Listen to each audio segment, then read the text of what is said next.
Welcome back, viewers. This will be video, I guess we'll call it day 6 of the Hellvette build. Just a little bit of an update video. Like I said, we'll be posting update videos as the progress starts to move along. Anyway, got the mock-up block and power glide case in the car, and just got a piece of mock-up aluminum in there for a motor plate. And I started the now that I got my metal in, I was able to start to build the dash bar, tie the frame into the body, or the body into the frame, and didn't get too far. Things were starting to move along pretty good, and then I got hurt. As you can see here, I'm all bandaged up, but tore my thumb up pretty good. And I'll probably do another video on that maybe here in the near future, but I got my engine angle correct where I want it. And was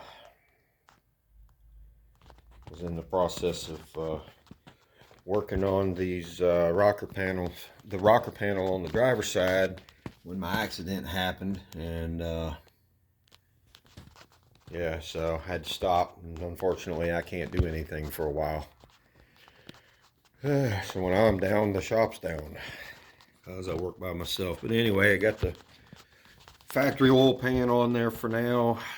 I got it around 7/16 of an inch above this frame rail here, and the deep transmission pan looks like only the fins are going to be below the frame rails. And then kind of jumping around in this video, but stick with me here. So once I get the round tubing tied in to the body, I'll go ahead and cut this block out, this rectangular tubing here, and continue on the other side, do the same thing. But I got the starter on it for clearance. The headers are going to probably come down and exit underneath here somewhere. I haven't quite figured out what I'm going to do there yet.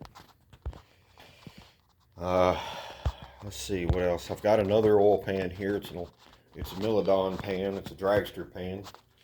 However, it's only a 1/2 inch shorter back here. So, don't know if I'll use that or not. It holds 8 quarts of oil.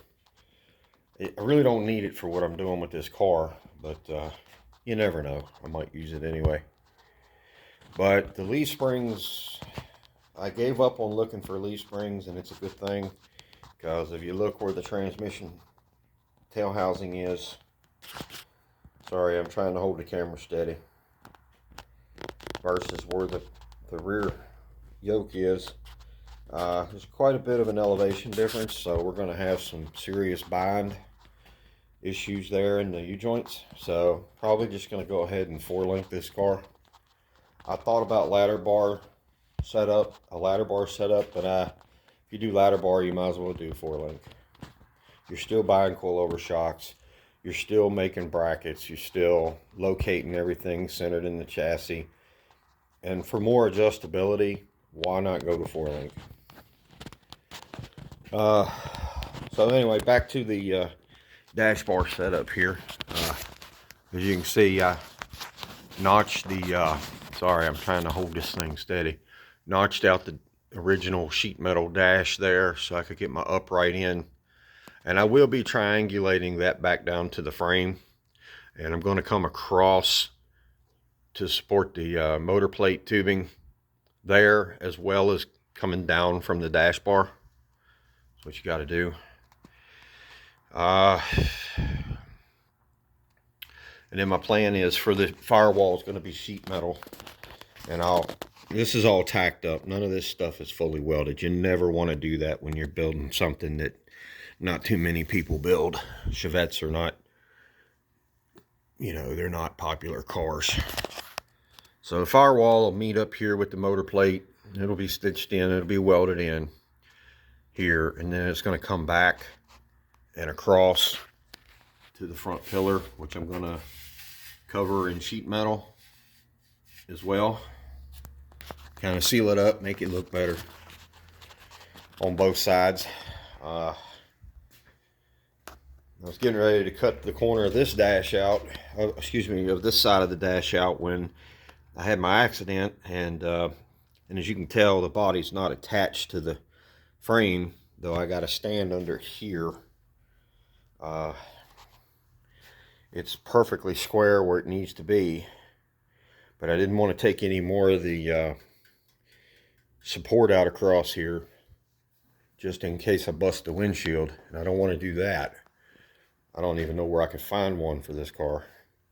I've never looked, honestly. Trying to leave this piece of metal in here for the windshield wiper motor, but I may have a problem there. So what I might do is I may end up, because this is just a mock-up plate that I use. This is actually for front engine dragsters when I build those chassis. It's an old plate, aluminum plate, that I just keep around for mock-up. Anyway, or a template, if you will.